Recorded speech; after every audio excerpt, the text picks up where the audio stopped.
Hello everyone! My first impression review of Kobo Libra 2 comes in the box with the white e-reader on the top, but my device is actually black, which says here, black noir. On the back you have what's inside picture, e-reader, quick start guide, charging port, and main specs. 7-inch HD e-ink Carter 1200 display, which is waterproof. You can listen to Kobo audiobooks now. You get Comfort Light Pro and Wi-Fi connection. E-reader, quick start guide, some nickel paper, USB-A, USB-C, charging port. That's it. You don't get the brick for the wall, but you can use any brick as well as desktop or laptop port. Moving on to the device review itself. Prior to Kobo Libra 2, I had Kobo Aura 6-inch that came out in 2013, quite a while ago. As you can see, the Libra is much larger. It has physical buttons, and I should say it's quite heavier than this one. And also, due to the size of the old device, it was much more comfortable for me to hold. I could just hold with 2 fingers, or I would just put it resting on my hand. And this one does require some effort and some time to get used to it.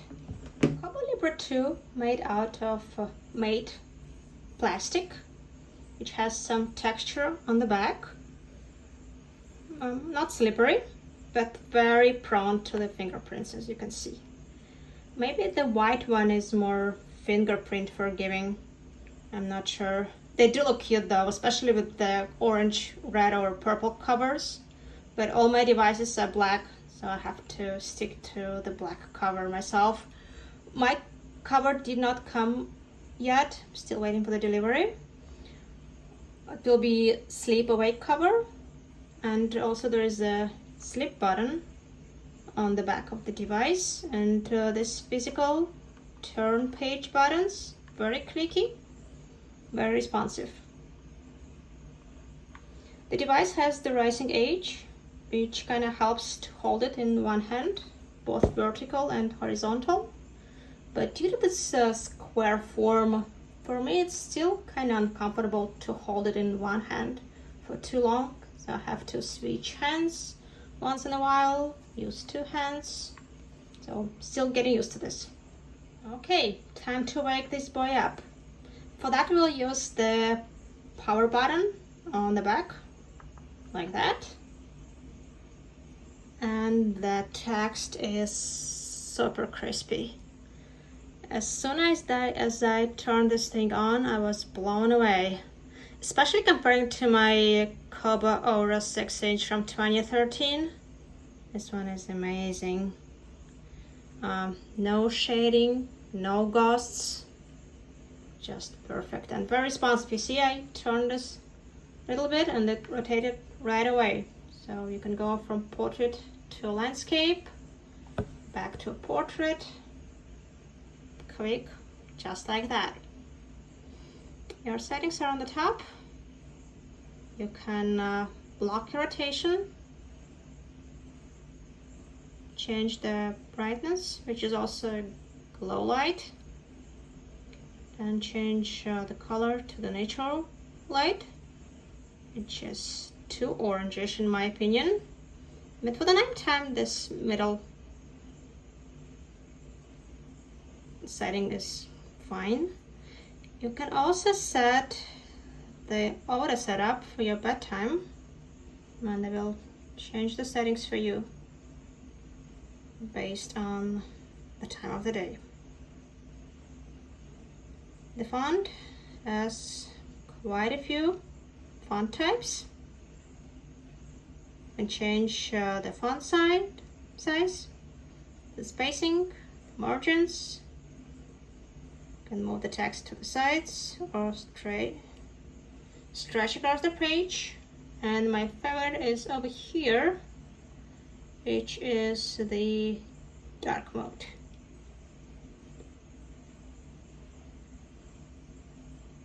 Okay, Other feature is you can tap on the word and get the transcription. You can also search online. You can move through the pages quickly over here. You can use your side buttons to go up and down, or you can tap on the screen as well.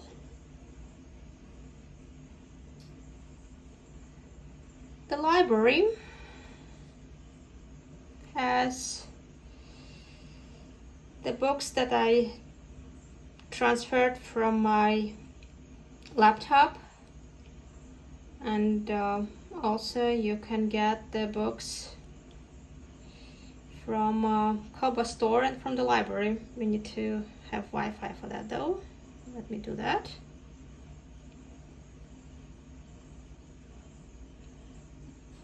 That takes a second, but what's amazing that it works with the 5G.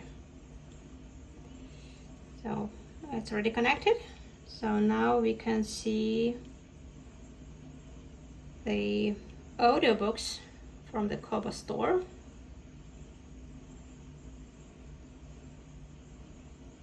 On the top, there's free previews, which is short version of the real audiobook. And unfortunately, you cannot get any other audiobooks other than the Kobo store audiobooks to work on this device. Also, there is no the head jack for the handset. The only port you have here is the USB-C, which you use for charging and transfer files. So you will need your Bluetooth device, either handset or the boombox, to be able to play this audiobook. And the other cool feature is the overdrive, which connects you to your library. Mine is Brooklyn Library. So you can borrow the books from there. And some of them are available to borrow right away. Some of them you need to place a hold. As I understood, they have a limited number of licenses for the ebook pros, or for the ebooks. That therefore, sometimes they're not available right away. Right. What else I wanted to show you was the PDF. Let's say this one. So I don't like PDFs too much on this device. The larger screen is good, but it's still too small to read. And the map doesn't come up right away. So sometimes you don't even know when you are on the map. And the other thing I don't like is that once I finally get the right size, let's say I want to use just a little bigger, like this one. Okay, I want the page to be this size, but then I turn the page and now it doesn't fit. No. So the PDFs are tricky. The landscape mode is better. It helps you read them without increasing the page size, which might work. But still, this device allows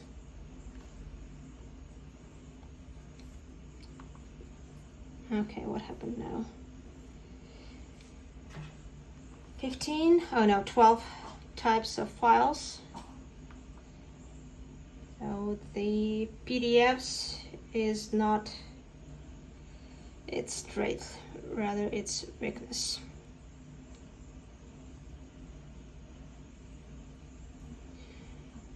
Battery life. So I charged it last night. I used this ebook Pro for probably about 5 hours. Let's see what we got. Okay, 9% for 5 hours, not bad. I did not use the glow light. I did not use the audiobooks, which I think they said they eat 11% of battery each hour, so that will run down quite quickly. But besides that, I love the device. I love how crispy it is. I still try to get used to this larger size and the heavy weight. And once my case comes in, it's gonna be even heavier, so I need to get ready for that. But overall, I do have very positive thoughts about this device. I'm happy I got this one for myself. And if you are into ebooks, I would highly recommend you trying this one out. I still think that a 6-inch device might be better for kind of like on-the-go person, when someone can just like walks around for hours and reads as they go, like I do. But the 6-inch device was not updated since 2018, which is kind of old. If they do come up with the new color version next year, I might get that one too. Because the cool thing about Kobo is that once you're connected to the Wi-Fi, all your devices, such for me it's my iPhone, my new Kobo, my old Kobo, they kind of all get updated to, and when it comes to the what page it was on the book, what books you got from the Kobo store, so they will all get on one page, and that's awesome. So you can actually switch from one device to another. Use this Kobo for home, and then the other one for the walk. And waterproofing is cool. I don't really take a bath with the ebook. I don't really like the bath at all. But for someone who likes to go and be near water with their device, down to 2 meters, you can go. Right, thank you everyone. Please click the like button. It's actually my first video on YouTube ever, so I would appreciate your support. I'm sorry for my accent and grammar mistakes. They come from Russia with love. Have a good one. Bye.